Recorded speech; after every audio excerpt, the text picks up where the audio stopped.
Hello everyone, it's Jackie from Pretty Paper Crafts. I'm just dropping by to give you my latest video. It's not a fancy fold, it's a normal fold. It is a shaker card, but what is different is that it's my way of doing a shaker card in that I use foam. As not just a piece of foam around the outside, but 3mm foam or 2mm if I'm going to just be using tiny little die cuts or tiny things like that. But 3mm children's foam is perfect for this, and it just means that I can make my card, sort my card out, mount it and everything. And then this very top layer, I would put the dies together to die cut this layer, and then I would keep them exactly as is and do them on the foam. So instead of having to put all foam bits and everything around the outside, this is just, it would just be one layer of something that has been cut. So then you just stick your pattern layer on the top, and then this is cut into the card like this one is. So underneath this, it's really nice and tidy. It's just white all the way around the edge, and it is just mounted on the front of the card. So to me, it's a much more easier and logical way of doing it. I think most people do it the other way, but I just thought I would show you an alternate way of doing it that could make your life easier if you struggle with it. So this is what we're going to be doing today. I've got 3 or 4 samples, not loads and loads because I don't normally make shaker cards, but this is what we're going to be doing. So on this one, it is literally just a slimline card or DL card, or it's basically a letter size that you fold into 3, goes into envelopes. I think they used to send bills out like it. I don't see many of these DL envelopes these days, but that's what it is. I used 2 tiny little butterfly dies on this one. I cut it out on this one first. I then cut it out on the 3mm card, and I just done the layers underneath. So I used the purple layer and then the foam and then the pretty one on the top.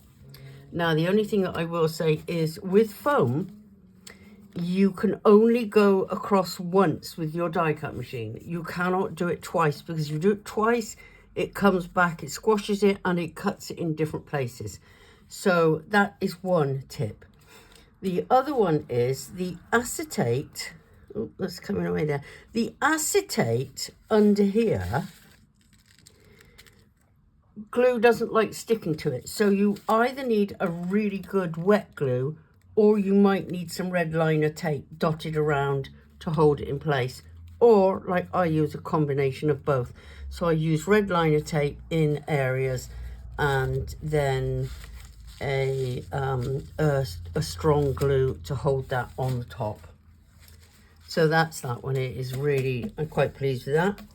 Now this one is a boo-boo, for want of a better word. It just looked really nice, or looked as if it was going okay. But what I did do is I measured this after I'd measured this. So I've done this, put the acetate on the top, and then expected that to be the same, and I cut it in the wrong place. So as you can see, it's no good, it's wrong.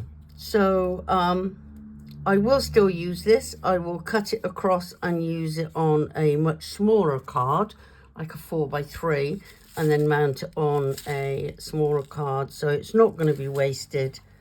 And then the excess, I don't think I didn't do it in that one, strangely enough, but the excess, what I do is I normally put these inside the card, so they just sort of go with it. But that's just something to make you aware of. You need to maybe cut this slightly bigger so you've got that little bit of wiggle room when you cut it off at the end, because it's easy to turn it over and trim excess off. So that is, as I said, a boo-boo. Now, well, no, that's not nothing. This I wanted to show you is an alternate way again of making it, rather than cutting it into the card, of making it as a separate entity altogether, and then sticking it on the front of a card. So, and in this case, I've cut this out, I've cut the front out. As long as it's done in exactly the same way, or you've got that little bit of excess that you can cut off afterwards, just keep it nice and tidy all the way around. And what I tend to do is I put the acetate in here, like that, turn it over, then I would put beads or sequins or whatever I'm going to be doing in there, and then I would back it with some vellum. Now, the reason I say vellum is because it doesn't matter what pattern you're going to be putting behind it, it's going to show through, albeit faded slightly, is going to be showing through on the vellum. And the vellum would hold this in place, all the layers stuck, while you decide what card you're going to be putting it on. So you could put it on the front there and have a happy birthday or happy Easter or something there. So that's just another thing that you could do. And in this case, I will use this. I will layer it. I'm going to put these little tiny beads in. Because it's 3mm foam, you've got that little bit of depth, so it still wobbles, wiggles, whatever. So that's that one. Now, the other two that I've made, this one is a bright sunflower one. I've used orange seeds in there.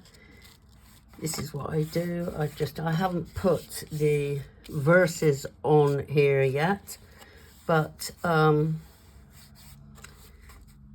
it saves wasting them, and you've cut them out here from, you're not going to, you could use them on the back, but then you're not getting that alternate color where your beads or sequins or whatever are going to show up. They won't show up. So that's that way of doing that. And this one is a Mermaids. I used just a plain sheet of blue paper from a 6x6 pad and used the gold mirror card. Again, I used two of those things that I cut out. I cut 3 out. And on this one, I've used 3 different fillings. This one is tiny little silver butterflies. This one is beads. And this one is a little flower sequin. So that's quite nice. That one stands up like that because of its weight. Because that's the problem with these cards when you're doing the shaker element like this, is the weight of it. Because this is so high, it can carry it. But a lot of them can't. So then you would tend to use your card like that, and that's a nice shape. So that's it for today. Already working on next week's, which is a different, well, next time, a different fold. It's just something that one of my followers requested. She asked if I would do an Art Deco one, which is what I've done. But I'm just waiting on some more supplies to turn up. It's not my forte, Art Deco, because as you can see, I'm into little twee little things, and Art Deco doesn't bode well with me. Well, what I did come across, and it did make me smile, is if you want to look at anything up, the Art Deco style from round about the 1920s, you actually put in the search engines Flapper Girls. It is such a strange name, but I find it so comical. It's Flapper, Flapper, Flapper Girls. And then you get all these Art Deco style 1920s-ish type of images and everything come up. So it just gave me some idea on how I could base a fold and what papers and things I was going to be using. So that's it for now. So thank you again for any new subscribers, although I don't think I've had any new ones lately. But if you could like and maybe subscribe if you haven't subscribed, then I would appreciate that. And thank you for following me. So I'll see you again soon. Bye.